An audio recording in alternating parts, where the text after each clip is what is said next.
I encourage you to study the Pali sources, especially the Anapanasati Sutta of the Majjhima Nikaya. This is a source for actually all informations about this practice. So this text also is based on Anapanasati Sutta, and the Sanskrit version available in Chinese is very similar but not quite the same. And it often happens that the Sanskrit version is similar but not quite the same. And it's sometimes very interesting to see the differences.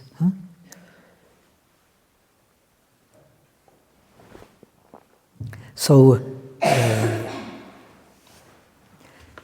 this first part explained the 4 parichayas, the 4 acquaintances or 4 similarities.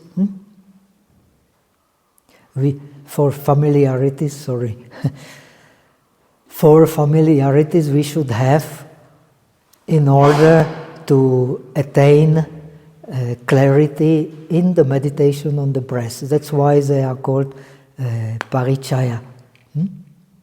When you have this parichaya, a peculiarity of this text, you can come to the path of seeing, because you have understood the 4 noble truths. The object of the path of seeing what? Seeing the ultimate reality, seeing nirvana, is that you have penetrated the 4 noble truths. In order to penetrate the 4 noble truths, you have no other way but become very familiar with the aggregates, with the dependent origination, and with the satipatthana practice. The satipatthana practice is based on sati. It is the essence of sati, are the 4 satipatthanas. And it is explained in the meditation on the breath as breathing in and breathing out mindfully. When you can breathe in and breathe out mindfully, everything else will follow. If you can't breathe in and breathe out mindfully, you will not succeed. Impossible. I will later explain the steps in shamatha which one has to master, as explained in the northern tradition, also based on the Yogacara Bhumi Shastra. These steps in shamatha, they are called the 9 abodes of mind in shamatha. You have to be familiar with these 9 abodes of mind in shamatha in order to succeed in samadhi. When you succeed in samadhi, upachara samadhi, you should come in time. This is not the custom that the students come after the teacher. If it is the first time, okay, but this is not the first time. So please be a little mindful.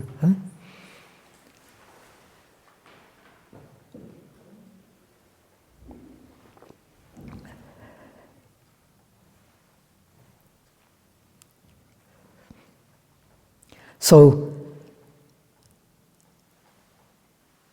in order to go to the path of seeing, you have to have samadhi. But the proximate samadhi or upachara samadhi, this in Sanskrit tradition is called samantaka samadhi. Samantaka, it means proximate. In Pali, upachara samadhi.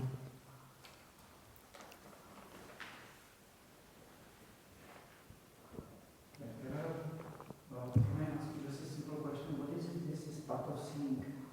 Path of seeing, well, this is a very good question. As students of Buddhism, this is very important. In order to become a Buddha, no matter whether disciple Buddha or a Bodhisattva Buddha, you have to go through 5 stages of the practice. They are called marga, they are called the path. 5 stages of the path in all Buddhist traditions, no exception. The first is the accumulation of the merit. If you don't have merit, you will not practice. You don't know what is merit? Okay. I think they just became husband.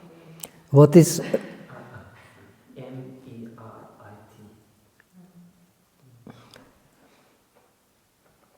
как сказать по-русски? Pas de mariage.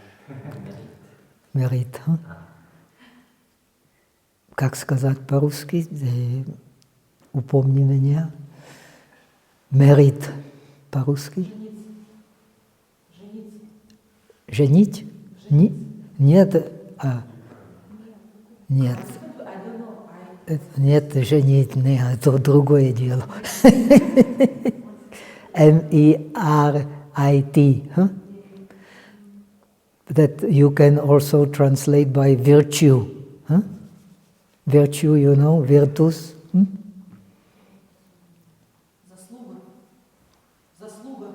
Заслуги.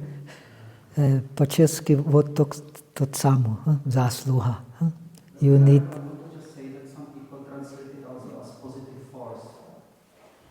Yes, but why not translate? For understanding. What is the positive force? What is a merit? It is 2. 2 kinds of positive merit. But now I am talking too much as a teacher of Buddhism, not a teacher of meditation. Everybody knows that is the 7 Saddhamma and Vipassana. These 2. Vipassana means wisdom. And 7 7? Saddhamma, Saddharma.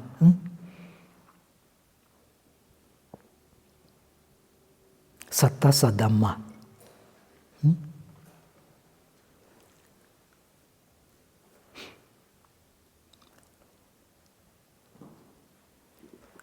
Later you can study. It contains, you have to do some good deeds. You have to practice sati. You have to be aware, and so on. And Vipassana basic, and also it includes the practice of deep concentration. This is also merit.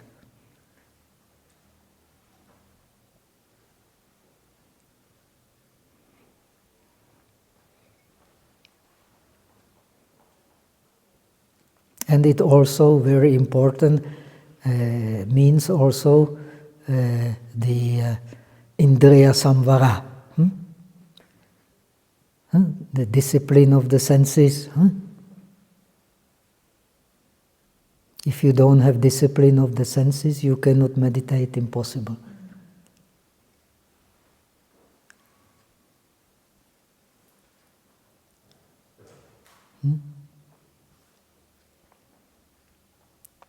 This is the most important part of meditation. If you don't have discipline of the senses, you cannot meditate. And the meditation, preparation for meditation is called Prayoga Marga.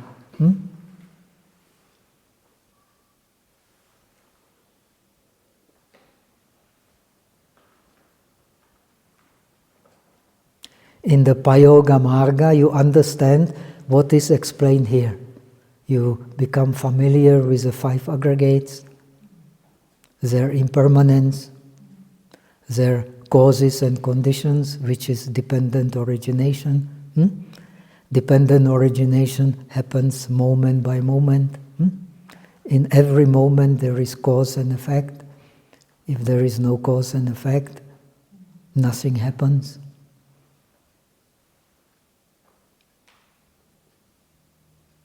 So this cause and effect does not happen only from life to life, it happens moment by moment. The things cannot arise without causes. That is essence of dependent origination. Idam sati, idam bhavati. This being that arises. There cannot be something that arises if something else is not there.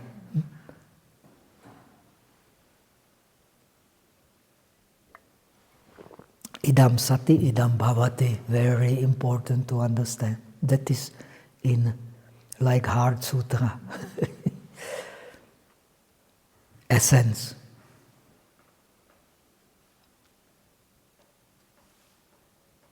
So when you have taste of dependent origination, so you have in Theravada tradition, in northern tradition, you have heat. If you don't understand impermanence, you have no heat. If you have no heat, you cannot understand the Buddhist path, which is based on understanding impermanence. Impermanence in samadhi is the heat which will open the fire of realization. Without that heat, no fire will ever happen. And that fire will burn the defilements. So, in order to burn the defilements, uproot the defilements, you have to enter the path of seeing. Otherwise, you can only weaken in defilements, you cannot uproot defilements.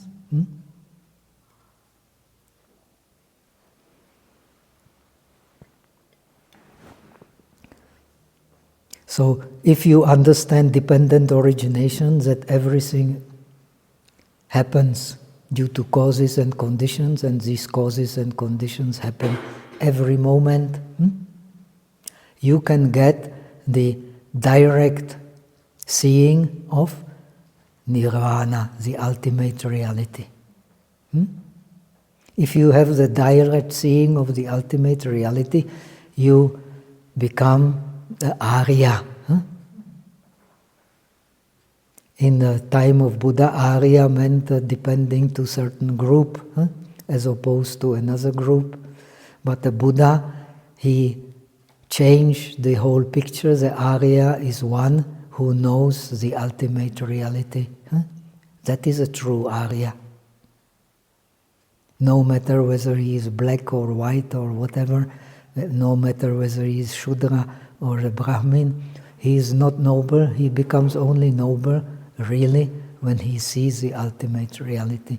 Such was the Indian society at the time, and everybody accepted it.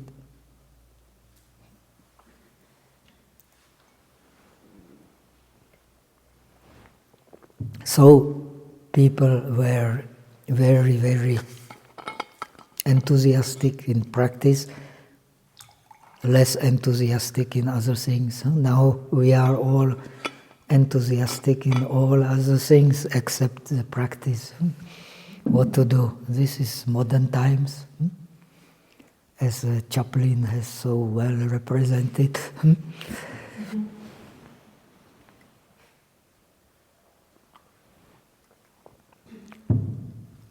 So we are living without enthusiasm, and without enthusiasm you cannot see the truth. This is impossible.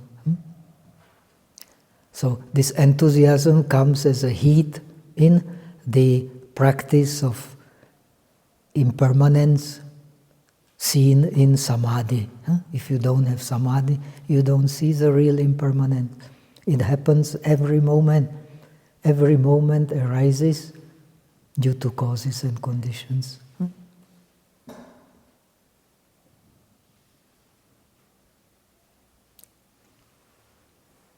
This brings you to the path of seeing. When you see that all the formations, they burst at the same moment they arise, you are ready for the path of seeing. This is the way of disciple. He turns to nirvana, turns away from the samsaric suffering. Now we are explaining the path of the arahat, not the path of the bodhisattva.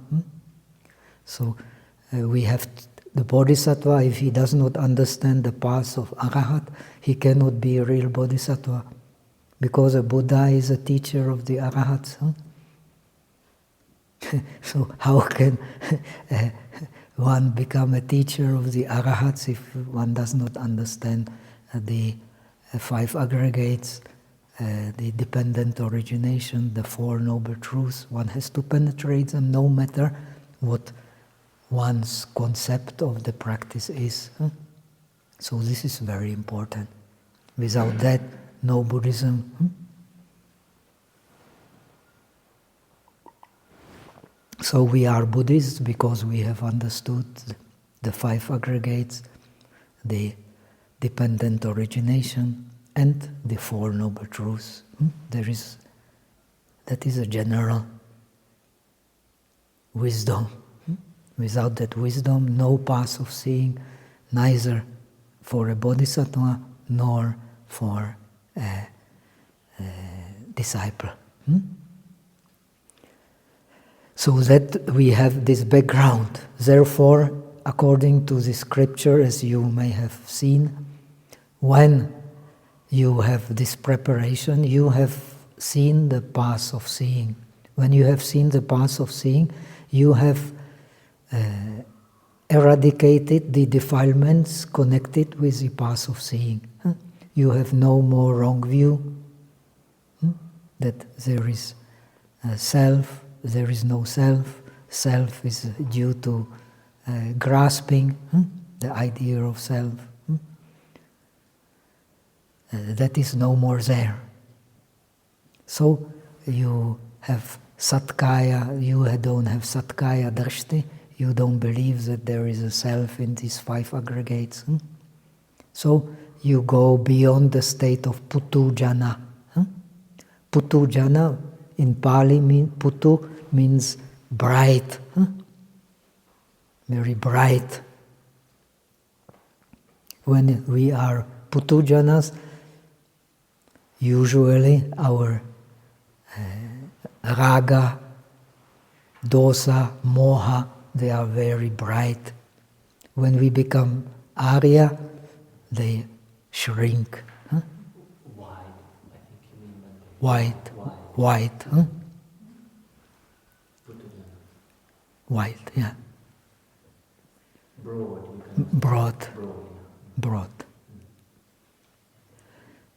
The broad will shrink. So you have much better life. Less raga, less dvesha, less moha. Then one lives more comfortably. Now you are also learning bodhisattva path. In the bodhisattva path, one who believes that he is a sotapanna, he is not a sotapanna. That is the Diamond Sutra, the transcendental wisdom. Now you are learning also transcendental wisdom. The nirvana nobody can catch. Therefore, it does not belong to any individual. There is neither a real bodhisattva, no real Buddha, no real arahat. But they are causes and conditions. And these causes and conditions, they don't belong to any individual. They are the Dharma. One who sees the Dharma does not see the person. One who sees a person does not see the Dharma.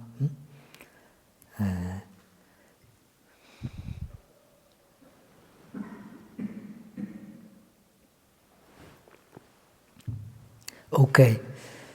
So after the path of seeing, you have the path of meditation, bhavana marga. In the bhavana marga, the path of meditation, you then eradicate the rest of the defilements. No more defilements.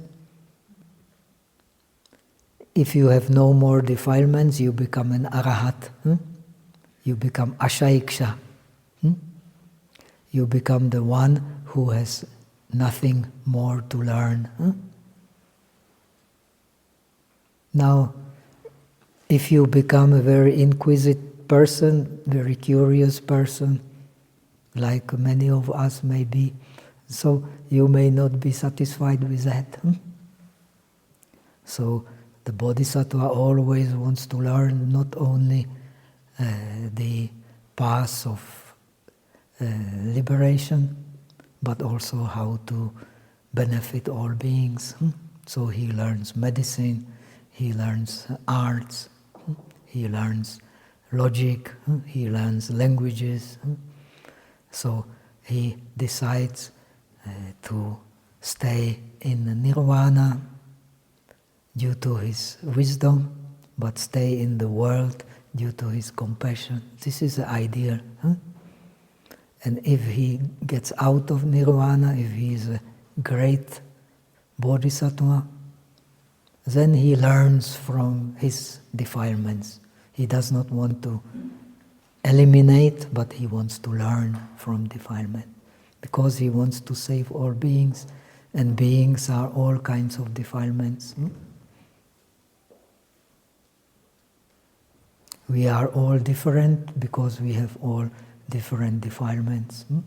When we have no defilements, as far as that is concerned, we are all the same. But we still have all different habits. One who is beyond the habits is only the Bodhisattva Buddha.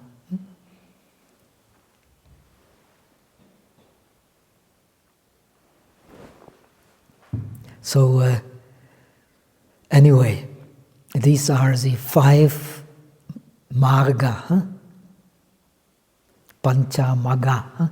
You should also already, I reprimanded one. If you want to participate, Venerable, you should come in time. I have just said now, so please take it in your consciousness. It is highly advisable to come in time. Not coming in time is a disrespect. Do you agree or not agree? Okay. If you not agree, we can have a discussion. If you agree, no need for discussion. Okay. So we have these 5 paths. When you become a Buddha, you will have to cross these 5 paths. There is no other way. No matter whether you become a Bodhisattva Buddha, you become a disciple Buddha, you become a Pratyeka Buddha, you go through these 5 paths. But in case of the fully enlightened Buddha, this after the preparation is for a long time, but the realization is in one instant, because of his long preparation. So, as I have said, he has learned logic, he has learned languages, he has learned all means to benefit the sentient beings. So, anyway, now let's come back to the text. We have explained the peculiarity of this text is when you have these 4 preceding familiarities, then you can use the 16 exercises which explain the meditation on breath in order to eradicate the rest of the defilements. Because you know you have penetrated the dependent origination, on the base of penetration of the aggregates, you have penetrated the Four Noble Truths, and in the path of accumulation, you have practiced the deep concentration. In the path of preparation, you have practiced deep vipassana. You can understand that these aggregates, they are just like bubbles due to causes and conditions arising every moment and passing away every moment. And this leads to the seeing, direct seeing of the nirvana, of the other side. So this is very important to understand.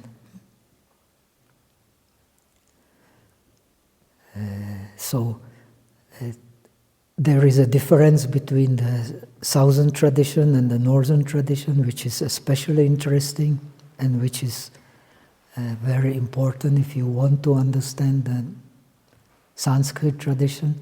According to Pali, when you read the Visuddhimagga, all the composed or the Samskrita arises every moment, kana. They are kanika, kshanika, and they pass, they cease every moment. The arising has causes and conditions, and the cessation has causes and conditions. The Chinese agamas, Tibetan must be the same. However, the agama says that they arise due to causes and conditions and pass away naturally. When you understand that, then the development into the theory of shunyata, being the only ultimate reality, becomes just a natural conclusion. So we have the concept in the Transcendental Wisdom Sutra of the natural nirvana. Natural nirvana is always there, but due to ignorance we do not see it. Nirvana is something which has not been composed, so it must be always there because it has never been composed. So it is a natural state. So the things arise due to causes and conditions and return to the natural state in each and every moment.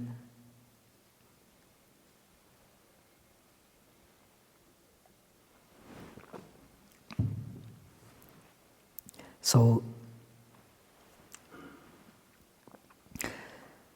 now let's go back to the text. I hope you will understand it better.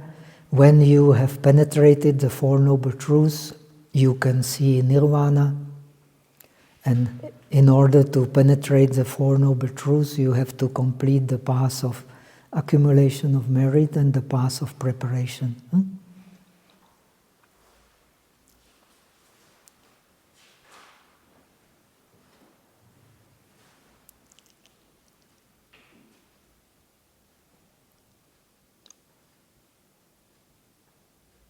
The path of preparation has two parts, the punya sambhara and the jnana sambhara.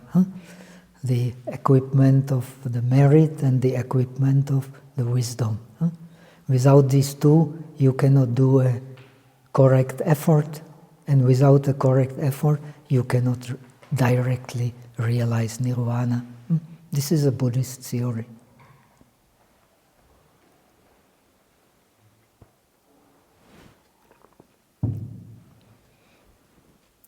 And the correct effort is, of course, vipassana.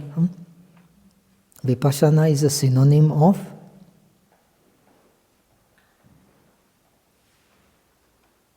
awareness, wisdom.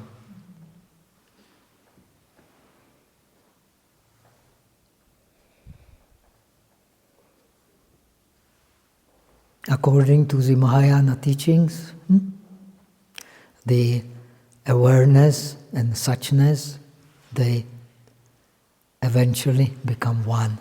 That is a state of Buddha.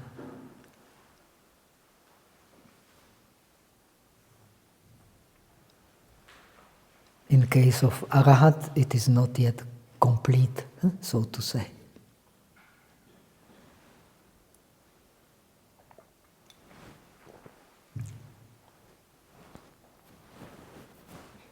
So, what is your practice? If you want to practice the Bodhisattva path, you have learned, no?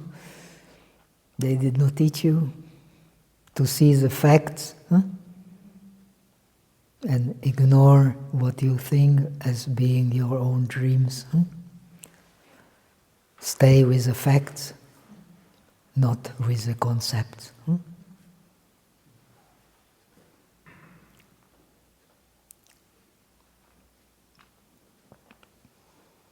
So now let us go. We are at the explanation of the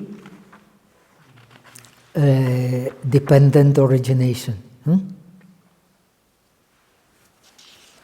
First, we have explained counting, which means practice of, basically the practice of satipatthana,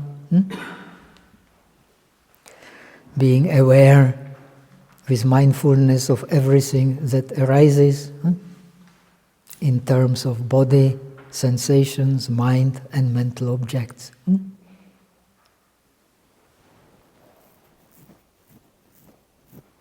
That is breathing in and breathing out mindfully. So it has a very deep meaning. Meaning, when you can do with it, then the other steps come out naturally. So this is the emphasis of the Chinese tradition. You don't see the counting and following and placing as a separate, but you put them together. This is also the meaning of the practice that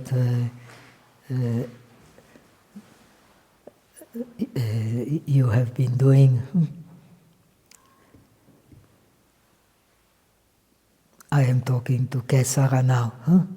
Your practice of movement, this is what you are supposed to realize. You should not separate.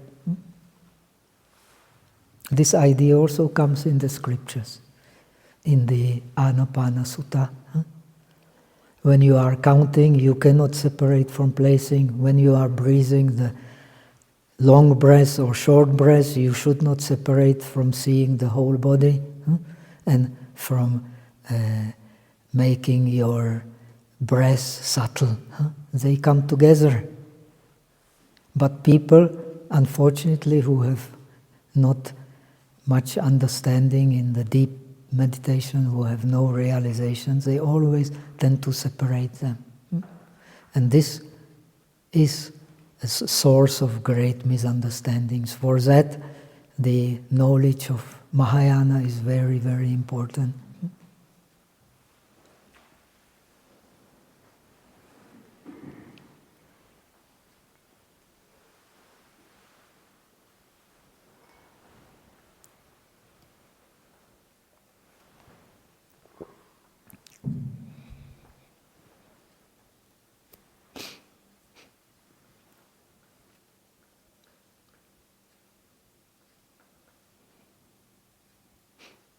So, the key to the understanding of all of Buddhism, no matter whether you practice what method, is, of course, a dependent origination.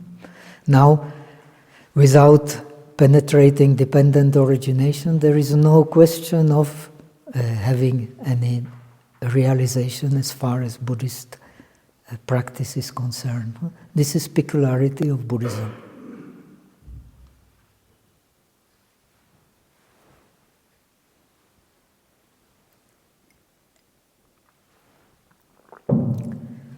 And the essence of understanding the breath is understanding the dependent origination of the breath. So one investigates what is the hetu pratyaya, he translates as basis, as hetu, pratyaya as cooperative condition. That is his translation.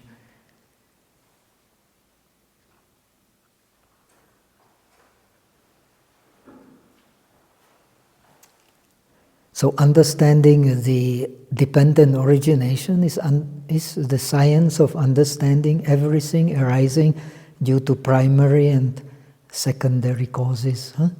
We can also translate like that, makes it more clear. This is a bit complicated, but it is very good translation. But unless you familiar with Buddhism, you will be confused.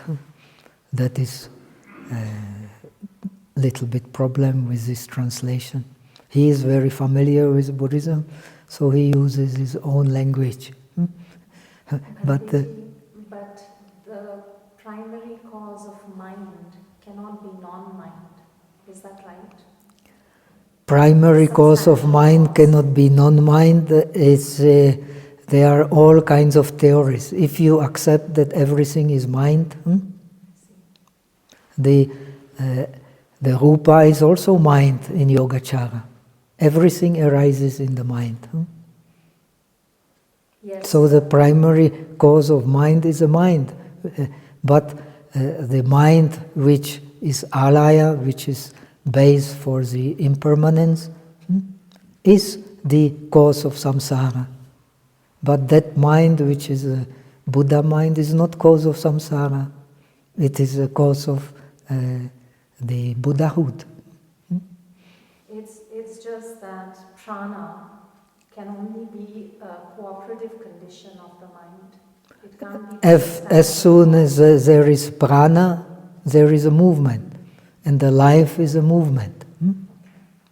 How can you have life without a movement? So understanding movement brings you to the understanding what is beyond the movement. If you don't understand the movement, how will you understand what is beyond the movement?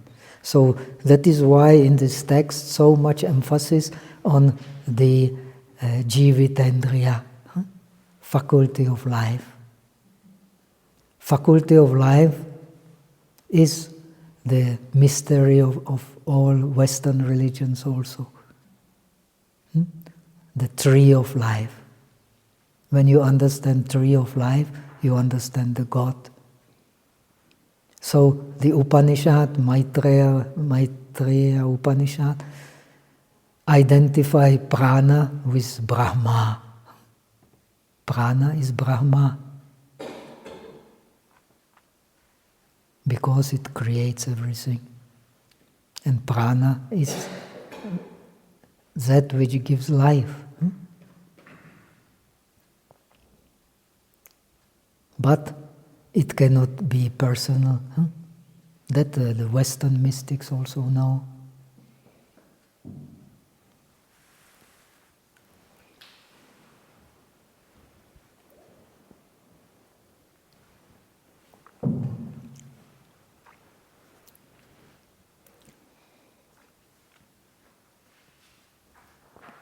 So, in order to understand dependent origination on the base of the breath, you investigate, but these are only words unless you investigate yourself. This is a challenge for you. You have to see very clearly that this breath cannot exist when there is only body. This breath cannot exist when there is only mind. This breath can only exist when the body and the mind are together. This is very important.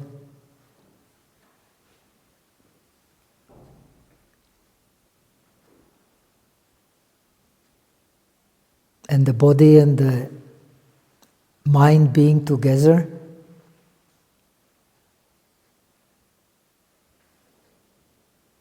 is life.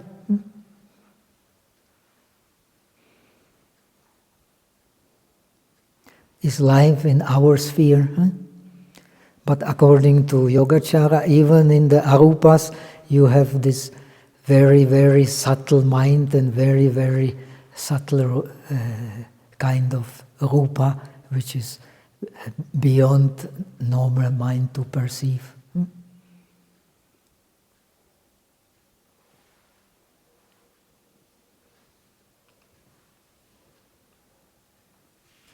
The rupa comes from the mind. It cannot come from itself.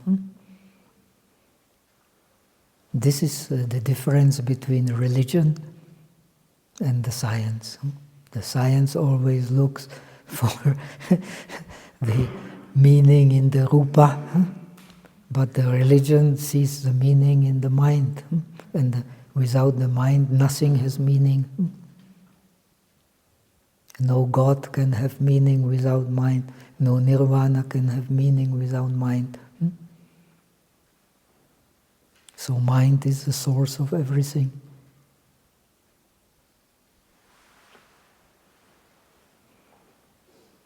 What is the source of prana? Pardon? What is the source of prana? The source of prana? What is the source of God? You tell me. Well, if you believe in Yogacara, and Yogacara is only skillful means, the Yogacharan will also tell you, if you cling to Yogacara, you don't understand Yogacara. All that Buddha can explain is only skillful means, and it is a very powerful skillful means. So the prana comes from mind, because nama is dependent on rupa, rupa is dependent on nama. And again, the prana comes from mind, and mind comes from prana. So, which is first, the chicken or the egg?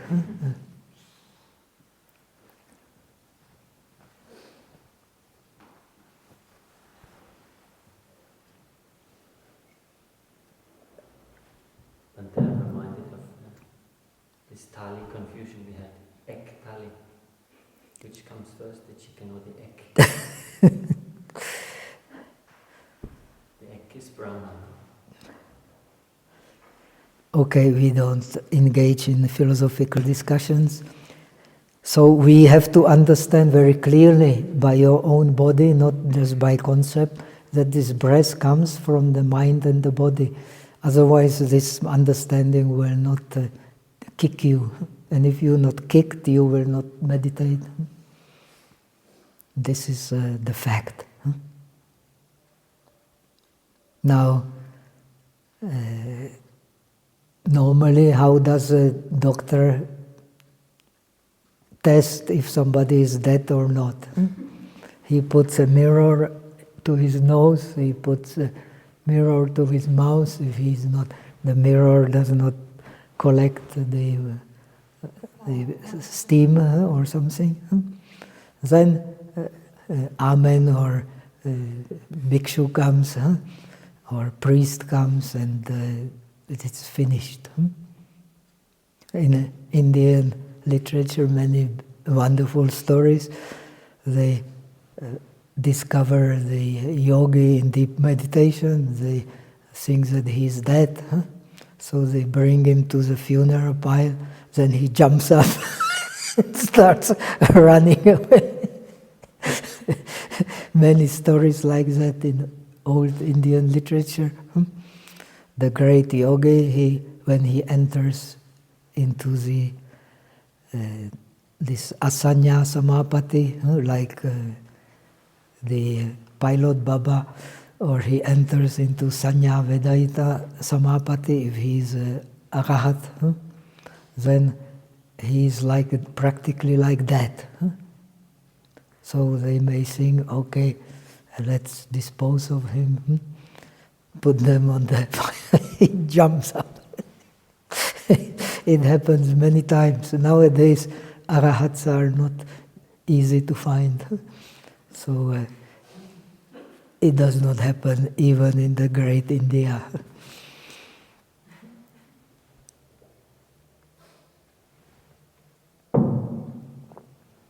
Okay. So first we have to see very clearly this breath only exists because we have body and mind together. When they separate, they will be not there.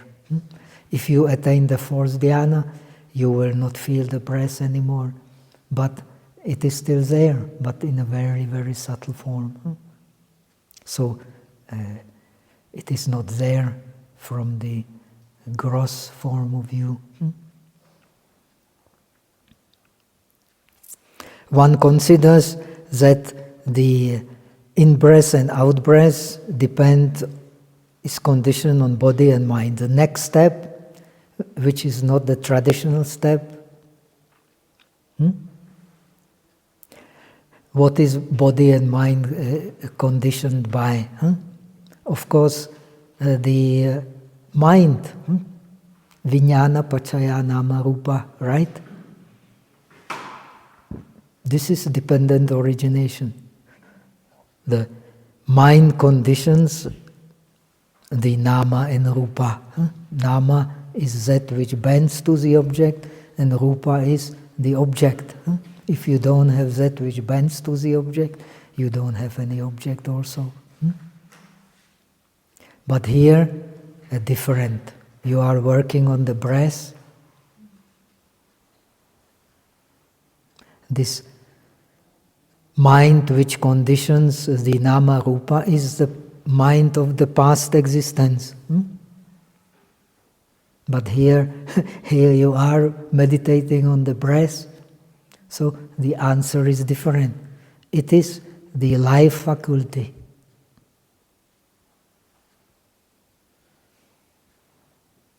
Jivitendriya, very mystical organ. Very difficult to grasp, but it is more or less of course, prana, but a very, very subtle form.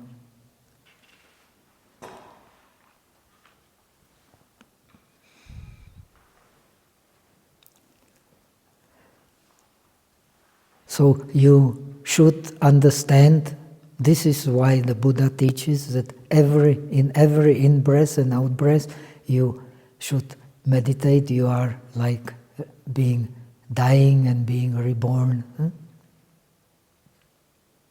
This is very important to understand.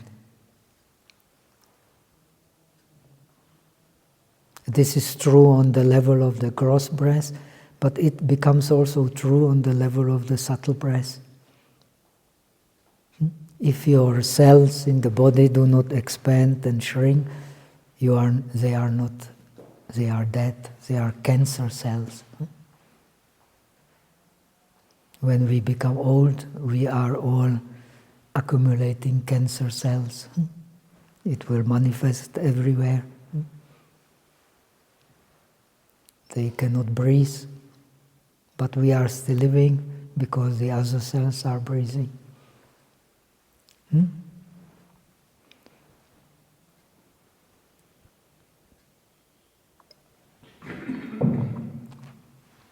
When these cancer cells start to accumulate in one place, without control, then problem. We need the operation.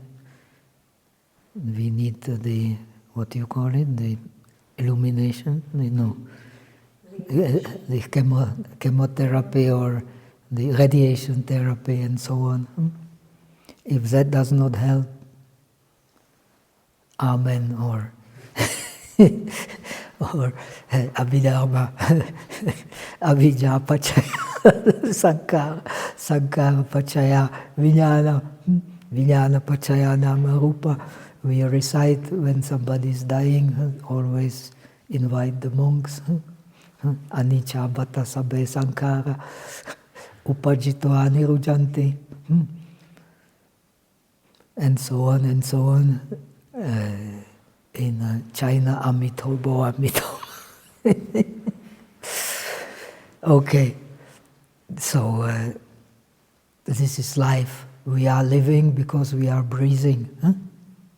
And this you see, you should be able to realize by meditating on the breath. Then the meditation on the breath becomes very interesting.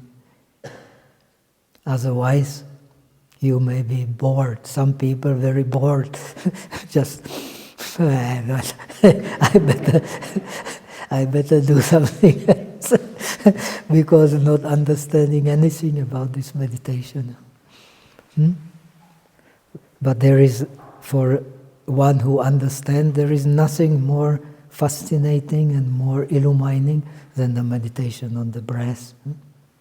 We are dying and reborn in each and every moment of breath, which is the shortest possible moment that there is, in which our cells are expanding and shrinking.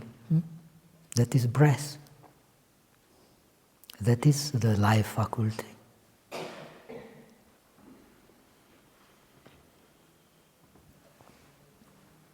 So, now you become wiser, so you can investigate more. Aha, where does this life faculty comes from? What is the Hetupachaya of this life faculty?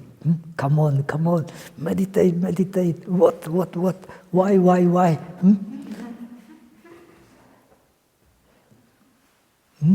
Then meditation becomes fascinating. Now, the Buddha's answer is, due to the previous will formations. One realizes that the cooperative condition of the life faculty is previous formations, means will formations. Yes? The accumulation of will formations means karma, samskara, ayuhana.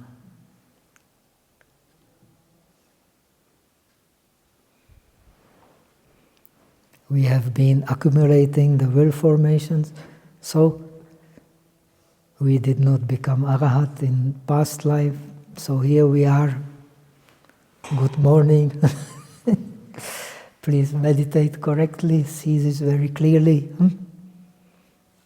We have been accumulating the formations. If we continue collecting formations, we will be born again. If we collect the good formations, we will be born in good circumstances. If we collect unsuitable, we will be born in unsuitable circumstances. But circumstances can change. This is the difference between the Hindu concept of karma and the Buddhist concept of karma. Buddhist concept of karma is, in this sense, much more useful. We can change.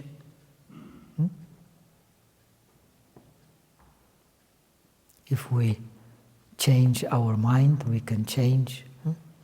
So this is very important for a healthy society.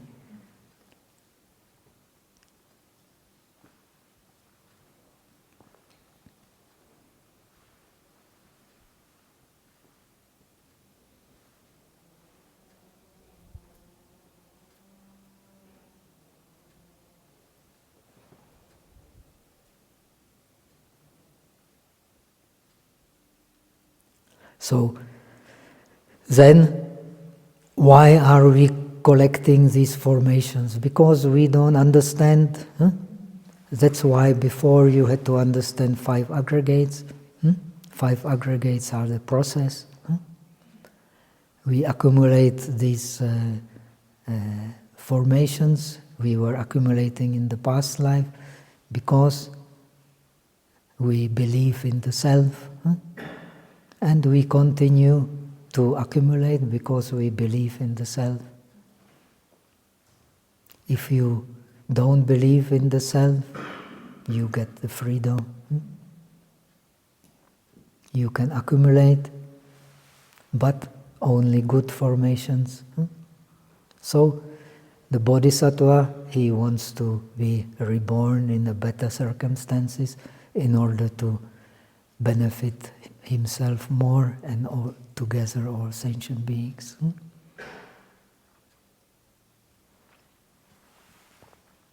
So we come to the beginning, and from the beginning we have to come back to the breath.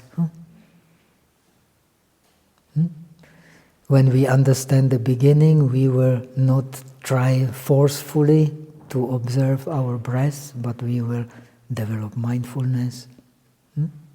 When we breathe in and breathe out mindfully, the breath will be smooth. When the breath is smooth, the mind will be smooth. When the mind is smooth, not literally speaking, but simile, mind is not a matter, but it is inseparable from the matter. Therefore, we can speak of the smooth mind. When the mind is smooth, meditation becomes easy. When the mind is not smooth, not subtle, when the breath is not smooth, not subtle, the meditation, if you are a beginner, is very difficult.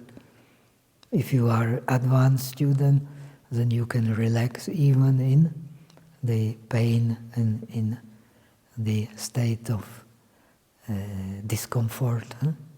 But normally it is not possible unless you have deep experience in meditation. That's why the meditation is so important. And meditation on the breath especially important because it is always with us.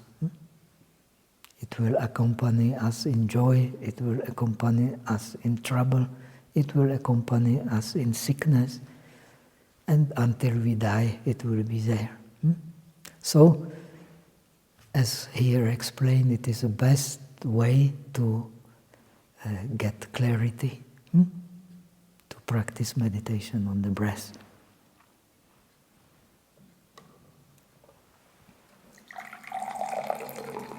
When you get clarity, it becomes much easier to master any different methods. Zen, Tantra, all becomes clear. But if you don't have clarity, you only remain in fantasy.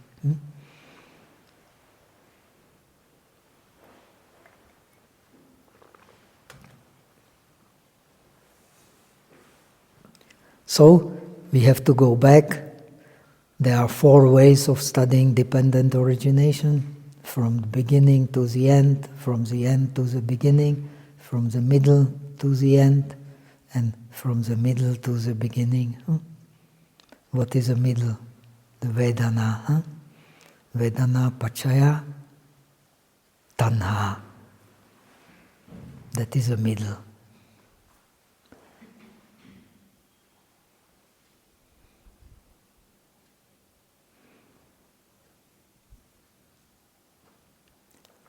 So what does it mean?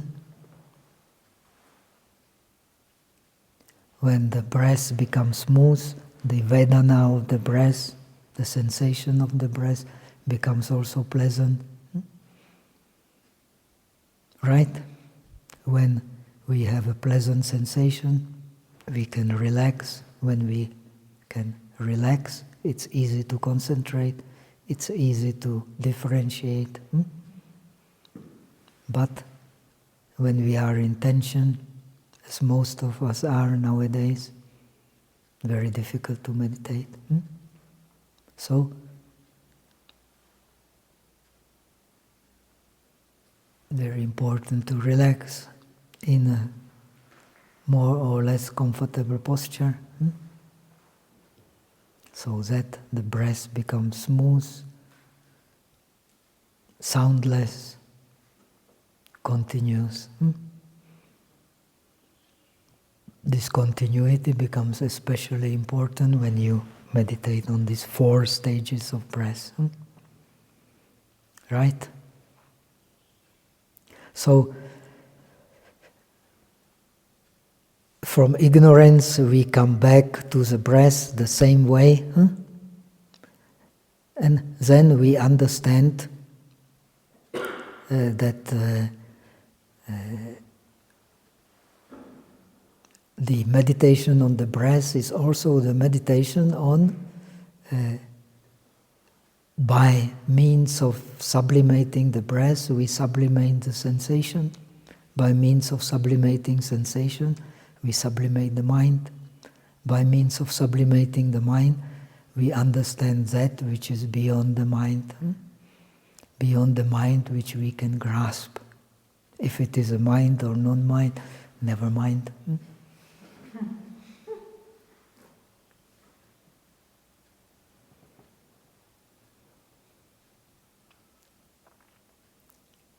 So we have mentioned the Digha Naka Sutta, Majjhima Nikaya,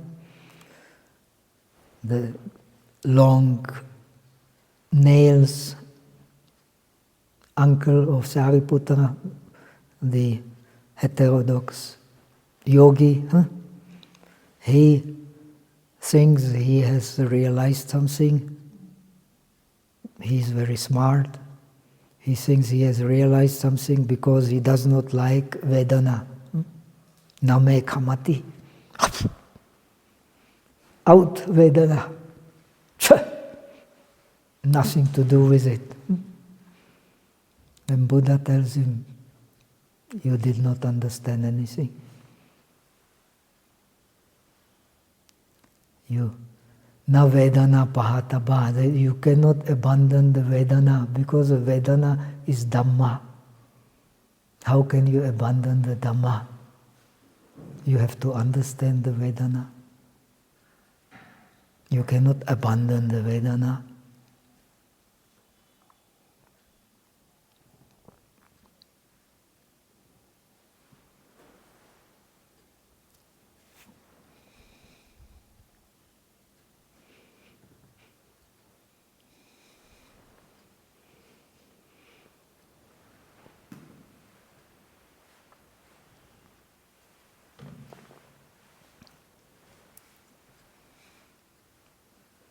So, we have understood the dependent origination.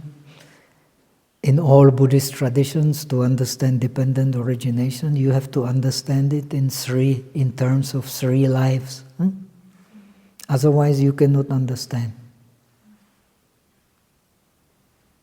In the past, we had ignorance and we were collecting will formations.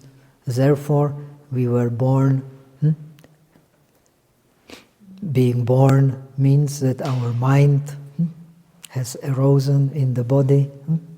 When the mind is arisen in the body, we have distinguished between the body and the mind. When we distinguish between body and the mind, we have the six bases, the six senses. When we have the six senses, we have the touch. When we have the touch, we can experience. Experiencing means Vedana. When we grasp for this experience, when we have thirst for this experience, then we will have attachments. When we have attachments, what will happen? Upadana pachaya bhava. We will prepare the ground for the existence. When we prepare the ground for the existence, we will be reborn. When we are reborn, we cannot avoid aging, disease, death. No way. So these are the three lives. When the jati is the next life. Upadana bhava is in this life. Jati is the next life. So you have to understand in terms of three lives to understand the cause and effect.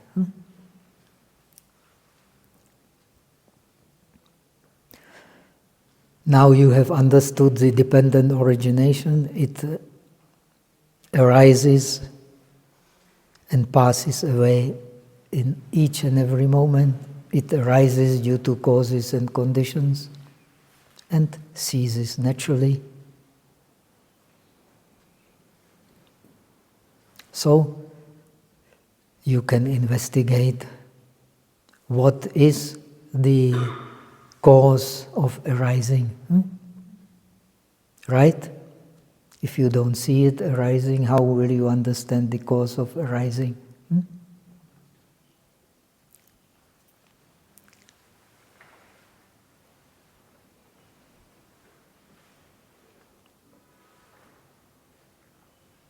What arises must be impermanent. It is impossible that something arises and is not subjected to impermanence, right? Have you seen such a thing?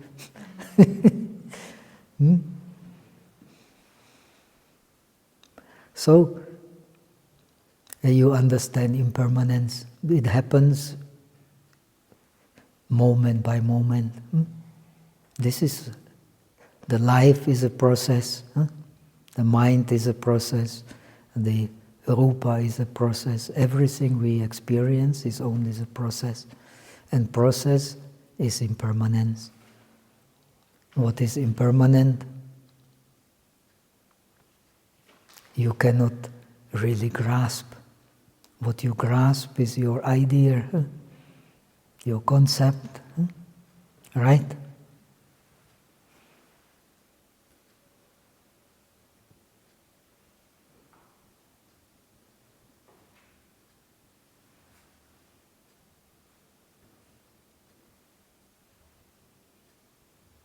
So that what we grasp is not there anymore.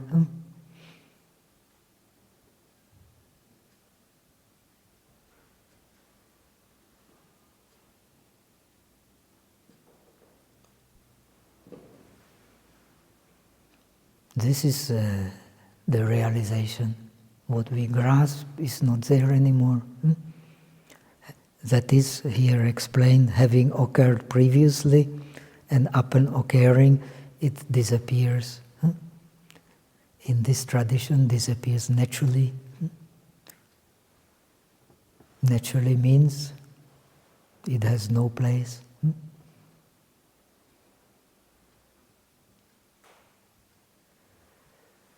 So, means not having occurred previously means it is in the natural state.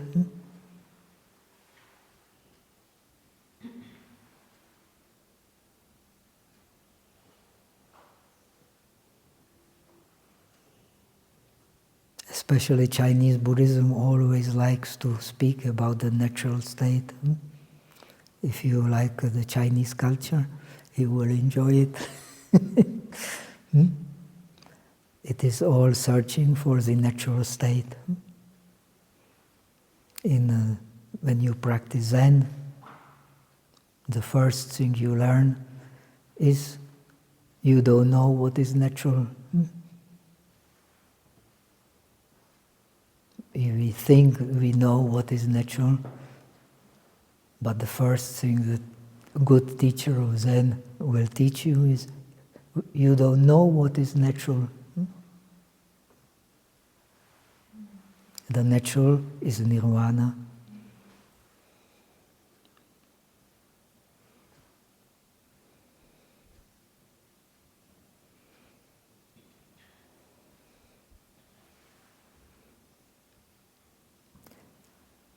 So this is very important to understand. Upon not having occurred previously and upon occurring, they disappear. They occur due to causes and conditions and disappear naturally.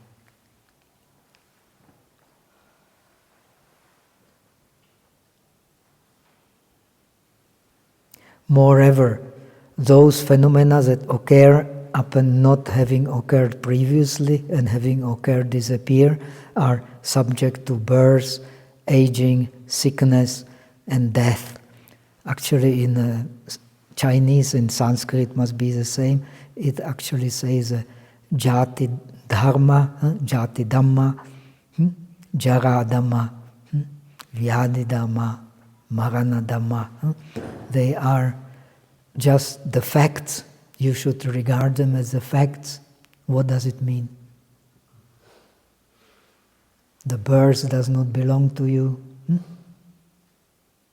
Aging does not belong to you. Sickness does not belong to you. Death does not belong to you.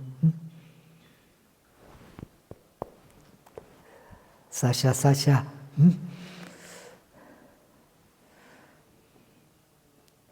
That is very important. That is the eye-opener. Not belonging to me means it is empty of self-existent nature. That is indeed the case. Jati dharma, jara dharma. Yes, it is there. No, he did not translate that part, but it is very important. So it is just Dhamma. The Dhamma is something that does not belong to any individual, therefore it is empty.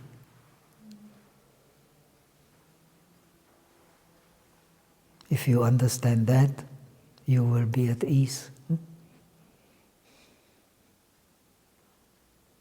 Very wonderful thing, Buddhism.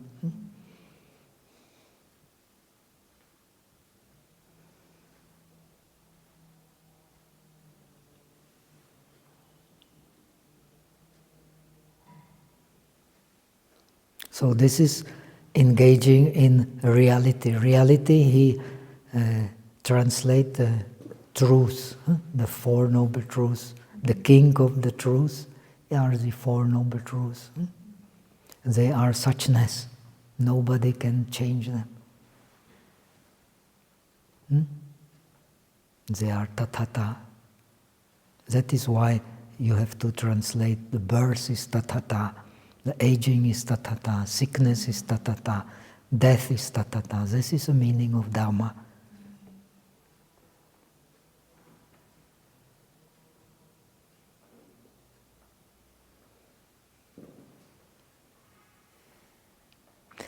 And those phenomena that are the tathata of birth, aging, sickness and death are dukkha. He translates unsatisfying. Unsatisfying, again, in the text, dukkha dhamma. It is a fact, nobody can change it. If there is a Buddha explaining it, or no Buddha explaining it, nevertheless, it will always be like that. Does not need a Buddha, does not need a Krishna, does not need anyone. It is a fact. It is a Dhamma.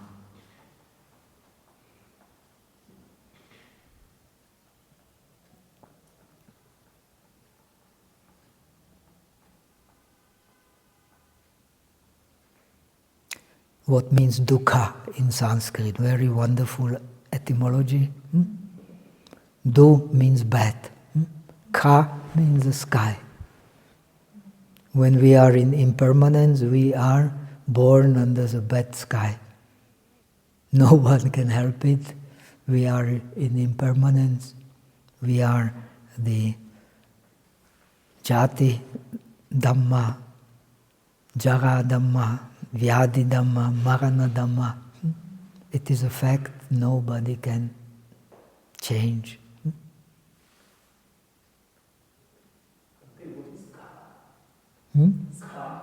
Ka means sky, like akasa. It is not often used, but it is, you can find in the Sanskrit dictionary. Ka means the sky. So when we feeling good, we are under the good sky. When we feeling bad, we are under the bad sky. but the samsara is always a bad sky somehow. And the samsara is due to what? Due to tanha. Huh? Tanha. Yes. Craving. So that phenomena that are unsatisfying, identilessness, not independent and without owner, that means the impermanent, unsatisfying, they are empty. They empty means they do not belong to the self, cannot belong to the self. That which is birth, aging, sickness, and death, dharma, cannot belong to the self. And that means empty. And what is empty cannot be the self, because in Indian tradition the self is something which has own existence, independent existence.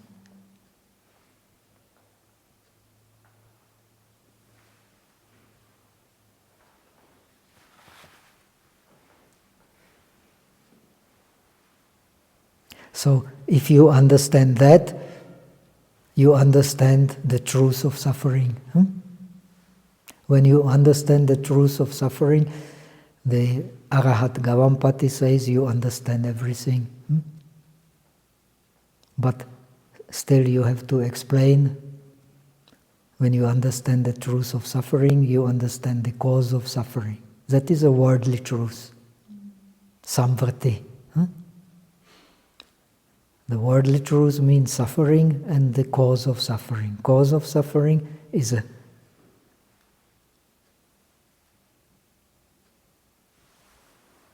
craving. That translates tanha upadana.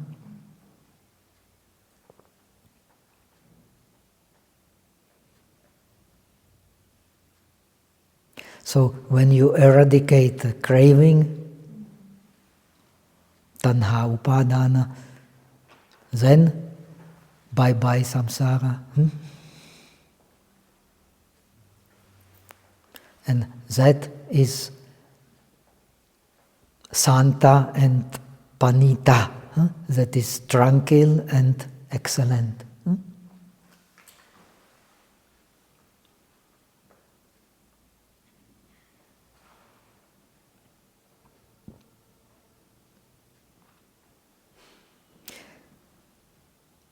So this is a worldly truth, the suffering and the cause of suffering. Now you want to understand the supermundane truth, the paramartha. That is the end of suffering and the cause of the end of suffering. The path you cannot separate from.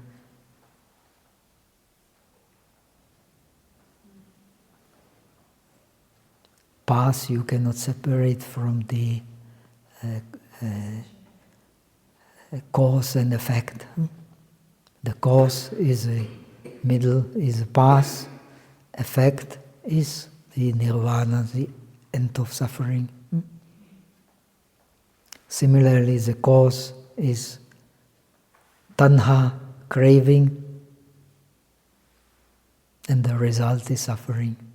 That is the worldly truth. In the ultimate truth, the cause is a middle path, and the end is nirvana. The result is nirvana. So these two truths you have to penetrate in order to understand Buddhism. If you have only one truth, you don't understand Buddhism. Only when you penetrate the both truths together, you can understand. This is a peculiarity of Buddhism.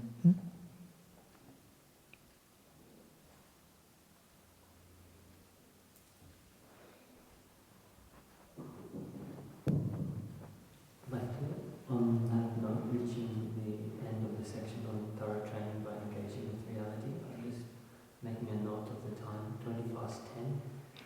Okay, we have finished the preparatory stage.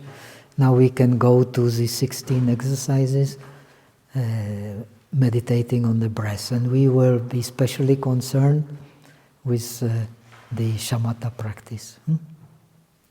Okay? So Bhante is now a good time to offer our friends a short break, maybe washroom and then coming. Yes, then we have a break until past, and maybe 10 minutes.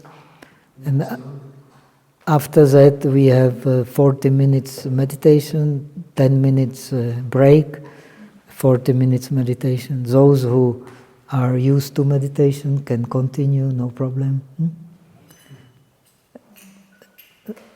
But it is, for deep concentration, it is sometimes advisable not to suffer too much, but to relax and do again. And we are emphasizing deep concentration now.